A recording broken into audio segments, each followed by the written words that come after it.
ಬೆಳಗ್ಗೆ 10:30ಕ್ಕೆ Prajwal ರೇವಣ್ಣಗೆ medical test ಅಂತ ಗೊತ್ತಾಗ್ತಾ ಇದೆ. ಬೌರಿಂಗ್ ಆಸ್ಪತ್ರೆ ವೈದ್ಯಾಧಿಕಾರಿಗಳಿಗೆ ಎಸ್ಐಟಿ ಮಾಹಿತಿಯನ್ನು ರವಾನೆ ಮಾಡಿದ್ದಾರೆ.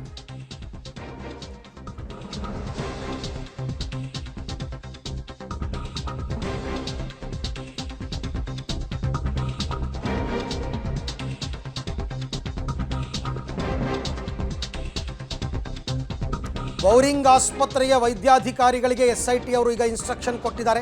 ವೈದ್ಯರ ತಂಡ ಸಜ್ಜಾಗಿರಿಸುವಂತೆ ಎಸ್ಐಟಿ ಸೂಚನೆ ಕೊಟ್ಟಿದೆ. ಪಬ್ಲಿಕ್ ಟಿವಿಗೆ ಬೌರಿಂಗ್ ಆಸ್ಪತ್ರೆಗಳ ಮೂಲಗಳಿಂದ ಬಂದಿರತಕ್ಕಂಥ ಮಾಹಿತಿ. 10:30ಕ್ಕೆ ಕರ್ಕೊಂಡು ಬರ್ತೀವಿ ಅಂದರೆ ಇನ್ನೊಂದು 40 ನಿಮಿಷ ಇದೆ. 10:30ಕ್ಕೆ ವೈದ್ಯಾಧಿಕಾರಿಗಳ ತಂಡ ರೆಡಿ ಇರಿ. ರೊಟೀನ್ ಆಗಿ ಒಬ್ಬ ಆರೋಪಿಗೆ ಏನು ಚೆಕ್ ಮಾಡಬೇಕು ಅದನ್ನು ಮಾಡಿ ಅಷ್ಟೇ, ಅದನ್ನು ಮಾತ್ರ ಮಾಡ್ತಾರೆ ಅವರು.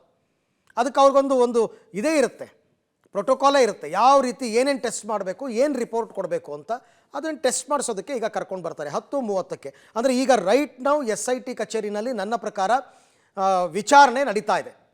ಈ ಬಗ್ಗೆ ಮತ್ತಷ್ಟು ಮಾಹಿತಿ ನನ್ನ ಕೊಲೀಗ್ ಮಾರುತಿ ಅವರಿಂದ ಪಡ್ಕೊಳ್ಳೋಣ. ಎಸ್ ಮಾರುತಿ, ಈಗ ಹಾಸ್ಪಿಟಲ್ ಮೂಲಗಳು ಹೇಳುವ ಪ್ರಕಾರ 10:30ಕ್ಕೆ ಬರ್ತಾರೆ ಅಂತನಾ? ಖಂಡಿತ ಅರವಿಂದ್, 10:30ಕ್ಕೆ ರೆಡಿಯಾಗಿರಿ, ನಾವು ಅವ್ರನ್ನ ಕರ್ಕೊಬರ್ತೀವಿ ಅಂತ SIT ಅಧಿಕಾರಿಗಳು ಆಸ್ಪತ್ರೆ ಮೇಲಧಿಕಾರಿಗಳಿಗೆ ಕರೆ ಮಾಡಿ ಮಾಹಿತಿ ತಿಳಿಸಿರುವಂಥದ್ದು. ಯಾಕಂದರೆ ನಿನ್ನೆ ರಾತ್ರಿ ಅವರನ್ನು ಬಂಧನಕ್ಕೆ ಒಳಪಡಿಸಿರುವಂಥದ್ದು. ಕೋರ್ಟ್ಗೆ ಸಬ್ಮಿಟ್ ಮಾಡೋದಕ್ಕಿಂತ ಮುಂಚೆ, ಅಂದರೆ ಯಾವುದೇ ಆರೋಪಿನ ಬಂಧನಕ್ಕೆ ಒಳಪಡಿಸಿದ್ರೆ 24 ಗಂಟೆಗಳಲ್ಲಿ ನ್ಯಾಯಾಧೀಶರ ಮುಂದೆ ಹಾಜರುಪಡಿಸಬೇಕಾಗತ್ತೆ. ಅದಕ್ಕಿಂತ ಮೊದಲಿಗೆ ಒಂದು ಮೆಡಿಕಲ್ ಟೆಸ್ಟ್ ಮಾಡಿಸ್ಬೇಕಾಗತ್ತೆ, ಜನರಲ್ ಮೆಡಿಕಲ್ ಟೆಸ್ಟ್ ಮಾಡಿಸ್ಬೇಕಾಗತ್ತೆ. ಅಂದರೆ ಎಲ್ಲ ಆರೋಪಿಗಳಿಗೆ ಯಾವ ರೀತಿ ಮೆಡಿಕಲ್ ಟೆಸ್ಟ್ ಆಗುತ್ತೋ ಅದೇ ರೀತಿ ಮೆಡಿಕಲ್ ಟೆಸ್ಟ್ ಇಲ್ಲ ಆಗುತ್ತೆ.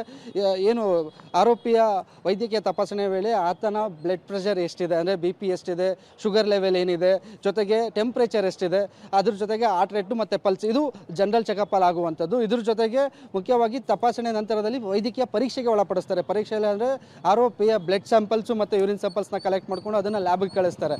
ಈಗ ಮೊದಲಿಗೆ ಬಂದ ನಂತರದಲ್ಲಿ ಈ ತಪಾಸಣೆ ವೇಳೆ ನಂತರದಲ್ಲಿ ಏನೆಲ್ಲ ಆರೋಗ್ಯದಲ್ಲಿ ಏರುಪೇರಿತ್ತು ಅಂದರೆ ವೈದ್ಯಾಧಿಕಾರಿಗಳ ತಂಡ ಏನಿರುತ್ತೆ ಆರೋಪಿಯನ್ನು ವಿಚಾರಣೆ ಒಳಪಡಿಸ್ತಾರೆ. ಅವರ ಆರೋಗ್ಯದ ಹಿಸ್ಟ್ರಿನ ಚೆಕ್ ಮಾಡ್ತಾರೆ, ಹೆಲ್ತ್ ಹಿಸ್ಟ್ರಿ ಚೆಕ್ ಮಾಡಿ ಬೇರೆ ಏನಾದರೂ ಸಾಂಕ್ರಾಮಿಕ ಕಾಯಿಲೆಗಳು ಅಥವಾ ಕೌಟುಂಬಿಕ ಹಿನ್ನೆಲೆಯಿಂದ ಬಂದಿರುವಂಥ ಕಾಯಿಲೆಗಳೇನಾರು ಇದೆಯಾ ಅನ್ನೋದ್ರ ಬಗ್ಗೆಯೂ ಮಾಹಿತಿನ ಕಲೆ ಹಾಕ್ತಾರೆ. ಆ ರೀತಿ ಇತ್ತು ಅಂದರೆ ಅದಕ್ಕೆ ಸಂಬಂಧಪಟ್ಟಂಥ ಟೆಸ್ಟ್ಗಳೇನಿರುತ್ತೆ ಆ ಟೆಸ್ಟ್ಗೂ ಸಹ ಒಳಪಡಿಸ್ತಾರೆ. ಅಂದರೆ ಬಂದಂಥ ಆರೋಪಿನ ಕರ್ತರ್ತಾರೆ. ಆ ನಂತರದಲ್ಲಿ ಜನರಲ್ ಚೆಕಪ್ ನಂತರದಲ್ಲಿ ಬೇರೆ ಏನಾದ್ರು ಸಮಸ್ಯೆ ಇದೆ ಅಂತ ಕೇಳ್ತಾರೆ. ಆ ಸಮಸ್ಯೆ ಏನಾದ್ರು ಇತ್ತು ಅಂತ ಅಂದರೆ ಅದಕ್ಕೆ ತಪಾಸಣೆ ಏನು ಮಾಡಬೇಕು, ಅಥವಾ ಒಂದು ವೇಳೆ ಎದೆ ನೋವು ಅಂತ ಇತ್ತು ಅಂದರೆ ಅವರಿಗೆ ಮೊದಲು ECG ಮಾಡುವಂಥ ಪ್ರಕ್ರಿಯೆ ಆಗುತ್ತೆ. ಅದರಲ್ಲಿ ಏನಾದ್ರು ವೇರಿಯೇಷನ್ ಕಾಣಿಸ್ಕೋತ ಅಂದರೆ ಎಕೋ ಮಾಡುವಂಥ ಸಾಧ್ಯತೆ ಇದೆ. ಅದೇ ಪ್ರಜ್ವಲ್ ರೇವಣ್ಣ ಕರೆತಂದ ನಂತರದಲ್ಲಿ ಈ ಪ್ರಕ್ರಿಯೆ ಶುರು ಆಗುವಂಥದ್ದು. ಈಗ SIT ಅಧಿಕಾರಿಗಳ ತಂಡ ಏನು ಬೌರಿಂಗ್ ಆಸ್ಪತ್ರೆ ವೈದ್ಯಾಧಿಕಾರಿಗಳಿಗೆ ಹೇಳಿರುವಂಥ 10:30ಗೆ ನೀವು ಸಿದ್ಧರಾಗಿರಿ, ಅಂದರೆ ವೈದ್ಯರ ತಂಡವನ್ನು ಸಿದ್ಧ ಮಾಡ್ಕೊಂಡಿರಿ, ನಾವು ಆರೋಪಿನ ಕರೆ ತರ್ತೀವಿ ಅಂತ ಮಾಹಿತಿ ನೀಡಿದ್ದಾರೆ. ಆ ಹಿನ್ನೆಲೆಯಲ್ಲಿ ಈಗಾಗಲೇ ಬೌರಿಂಗ್ ಆಸ್ಪತ್ರೆಯ ವೈದ್ಯಾಧಿಕಾರಿಗಳು ಬರುವಂಥ ಆರೋಪಿಯ ಮೆಡಿಕಲ್ ಟೆಸ್ಟ್ ಮಾಡೋದಕ್ಕೆ ಸಕಲ ಸಿದ್ಧತೆಯನ್ನು ಮಾಡ್ಕೊಂಡಿರುವಂಥದ್ದು. ಅರವಿಂದ್.